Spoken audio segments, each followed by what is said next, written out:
Europe, la guerre fait rage. Le nazisme triomphe. Depuis la France occupée, le régime de Vichy exerce une poigne de fer sur l'empire colonial, enjeu stratégique dans un conflit aux dimensions planétaires.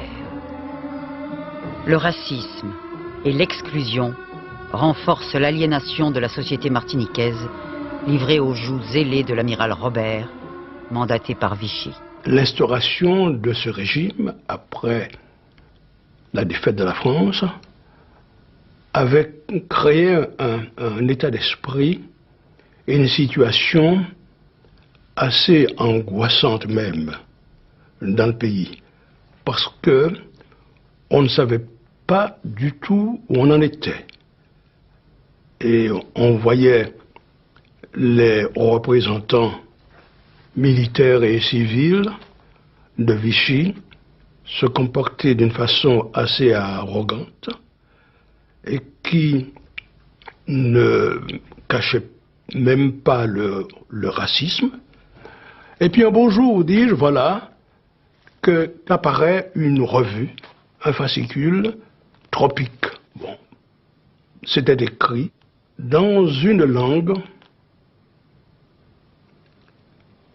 qu'on n'avait jamais entendue, si j'ose dire, parce que c'était une revue littéraire, une revue poétique.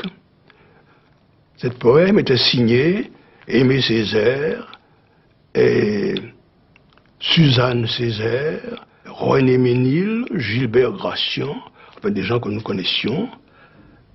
Et nous sentions tout de suite, alors ça d'instinct, que c'était des poèmes de protestation, voire de révolte. C'est l'histoire d'une admiration mutuelle, rarement exprimée et révélée publiquement à l'occasion du Salon du Livre. L'écrivain poète martiniquais Aimé Césaire à Fort-de-France et le romancier martiniquais Joseph Zobel à Paris se sont prêtés à une visioconférence en parfaite symbiose sur le thème de la négritude. Il s'agissait de rendre hommage à Léopold Sédar Senghor, récemment disparu. De très grande amitié. Joseph Zobel rencontre Aimé Césaire, la visioconférence Internet l'a permis. Dialogue entre deux grands témoins de l'histoire de ce siècle. Césaire, le poète de la négritude, parle à Joseph Zobel, le romancier de la rue Cazenègre. Hommage à Senghor, l'autre fondateur de cette philosophie, l'ami de toujours récemment disparu. Dans la salle, l'émotion est parfois intense. Au-delà de l'homme, c'est l'humain qui est célébré. Je considère un peu Senghor comme une partie de moi-même. Senghor est pour moi un poète fraternel. Césaire, poète de l'esprit, face à Zobel, à la poésie naturelle. L'oxygène de ton verbe a les yeux du soleil. En fait, la philosophie de la négritude était au cœur de l'évocation. Pour le public, une pensée encore très actuelle. En ce moment, autour de nous, il y a des métèques, des gens à qui on force une identité contre leur identité naturelle. Maintenant, leur message, c'est un message pour l'humanité tout simplement, pas pour une communauté en particulier. La négritude, ou comment être égal tout en étant différent. Joseph Zobel a été révélé au grand public grâce à son roman La rue Cazenègre, adapté et porté à l'écran en 1982. En juin 2006, Joseph Zobel nous a quittés, comme il a vécu, dans la plus grande discrétion. Son œuvre composée de romans, de nouvelles et de recueils de poèmes est servie par un immense talent de conteur qui fait de lui l'un des écrivains antillais les plus populaires. Joseph Zobel est né en 1915 à Rivière-Salée, en Martinique, dans une famille de travailleurs des champs de canne dans les plantations. Diabla, son premier roman, est publié en 1942. Livre jugé trop engagé, il est interdit par les représentants de Vichy en Martinique. En 1946, Joseph Zobel arrive à Paris et s'installe à Fontainebleau, où il intègre un poste dans l'enseignement au lycée François Ier. Puis il part à Dakar, rejoint la radio sénégalaise, où il dirige et anime plusieurs émissions culturelles. Joseph Zobel vivait dans le sud de la France, où nous l'avions rencontré, et où il aimait partager son temps entre l'écriture, la sculpture et une passion pour l'art floral japonais. Si Joseph Zobel a merveilleusement raconté la vie rurale et la nostalgie de la Martinique, c'est probablement grâce à un personnage central qui a joué un rôle déterminant dans son existence, sa grand-mère. José, tu vois comme la case est propre. Tes vêtements pas salis. Pas fait moins façon, hein? Bon.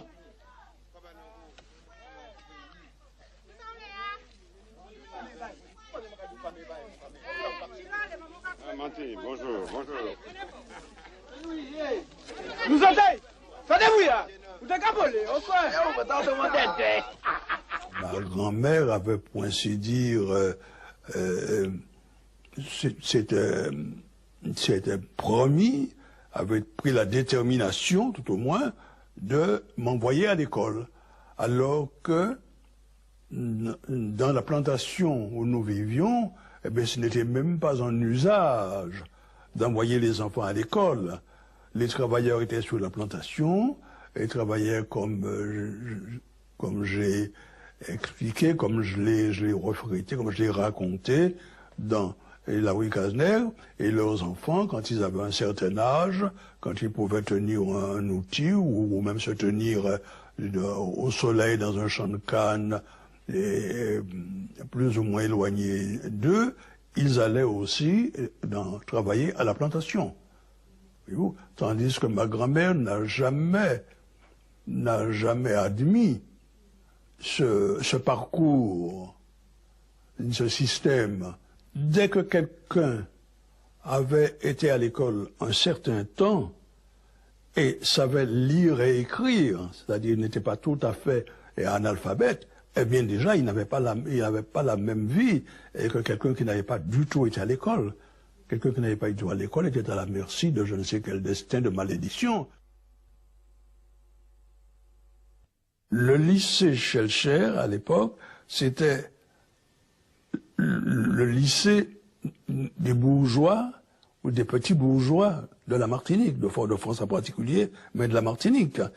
J'étais très certainement le seul garçon issu de parents travaillant dans un champ de canne qui se trouvait à l'époque au lycée Schellcher. À cette époque-là, il n'y avait pas, après le baccalauréat, il n'y avait pas d'études possibles. Il n'y avait aucun établissement, même aucun professeur. Il y avait une commission des bourses et vous avez des gens, des notables, et surtout des hommes politiques, des conseillers généraux, etc., qui attribuaient ces bourses. Et bien entendu, ils commençaient par se servir eux-mêmes. Ces bourses étaient d'abord adressées décernées à leur fils ou à leur fille. Et puis alors, parfois, s'ils faisaient partie de la relation de quelqu'un qui n'était pas du même échelon qu'eux, il pouvait l'appuyer, donner un coup de piston, comme on disait dans le temps, pour qu'il puisse obtenir une bourse et aller faire des études. Et si c'était des études qui duraient au moins 4 ans, j'ai, sans m'en apercevoir, commis l'imprudence de demander une bourse pour aller aux Beaux-Arts, parce que d'après la documentation que j'avais pu obtenir, si c'était aux Beaux-Arts qu'on préparait, on pouvait se préparer à la profession d'architecte. Après, je voulais faire de l'architecture parce que ça me disait, parce que quand je lisais des magazines, des revues, la presse spécialisée, oui, ça m'émerveillait. Alors je disais, tiens, j'aimerais bien faire des maisons et des meubles. Et ça a été un scandale auprès de ces messieurs du Conseil général. Il y en a qui se sont exclamés, mais les Beaux-Arts, mais qu'est-ce qu'un nègre va faire aux Beaux-Arts? Parce que les Beaux-Arts, c'était un lieu, une école, où c'était des gens qui avaient dont les parents étaient fortunés pouvaient entrer, alors d'après eux, pouvaient entrer et s'habillaient d'une façon plus ou moins extravagante, fumaient la pipe, etc. Alors par conséquent, pour quelqu'un de mon extraction, de ma condition, c'était vraiment fou et scandaleux. C'est là que je me suis mis à écrire La Rue Cazenègre. Et La Rue Cazenègre, alors j'ai mis environ au moins 2 ans pour écrire La Rue Cazenègre, trouver un éditeur. Et par conséquent, ça a fait un boom, si je peux dire. La Rue Cazenègre, c'est le livre que je me promettais d'écrire quand j'aurais à peu près l'âge que j'ai maintenant. Je regrettais de ne pas trouver, à l'époque quand j'étais à l'école, de ne pas trouver dans mes lectures, dans mes livres, des situations, des paysages et des gens qui ressemblent à ceux qui m'entouraient, que j'avais connus et que j'aimais. Et puis alors, avec l'enseignement qu'on avait à l'école, qui était donné dans une pédagogie d'assimilation, et même ceux qui auraient écrit, qui essayaient d'écrire, eh bien, ils écrivaient, ils calquaient, pour ainsi dire, ce qu'ils avaient lu, ce qu'ils avaient aimé, mais jamais de la Martinique, même pas, ils n'auraient pas du tout ni créé, ni raconté une histoire dont les personnages, c'était des gens de la rue, de Fort-de-France, ou bien, à plus forte raison, des gens travaillant dans des centres de canne, dans les villages. José, tu vois comme la case est propre. Tes vêtements pas salis. Pas fait moins façon, hein? Bon.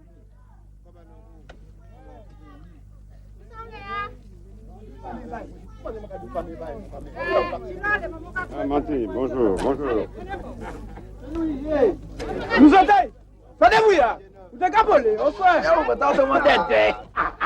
Yo bâti. Allez.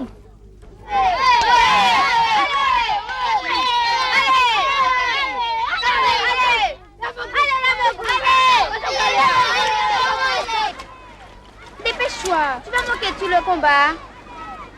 Si la Mangouste gagne, tu me donnes ta montre, hein? Tu es folle. Carmen qui me l'a donné, oui.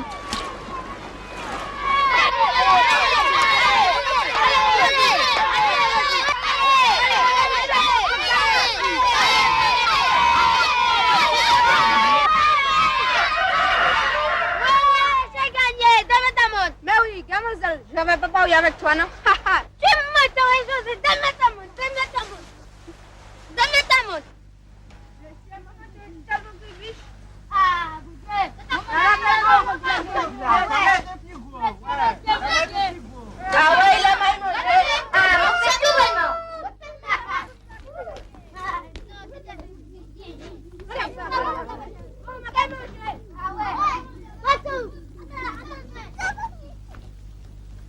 Vous avez dessiné seulement? Tu veux bien? Maman, vous avez même pas d'amour, oui. Hier soir, on a mangé miga de flap avec gueule de cochon. Baguette là, t'es beau tellement. Tellement. Qu'est-ce que Jesner a fait? Jesner, dépêche-toi, va manger chez José. Je préfère qu'on mange dehors. J'ai de la farine de manioc avec de la mousse. Mais on mange dehors. Oui. Ah, ça fait intéressant, José. Allez, laisse-nous entrer. Bah, nous les, bon. J'ai dit mon maison. L'économe.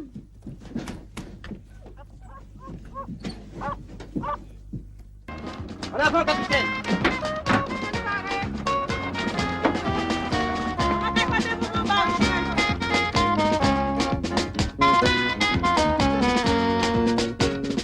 Tu vas voir pour de ouf. En fait, c'est la première fois que vous allez à Fort-de-France, ça. Oui, monsieur. Ah, Il y a 2 Simons sous le fil. Demandez la presse, le cri du peuple, monsieur le cri du peuple. Dernières informations, monsieur.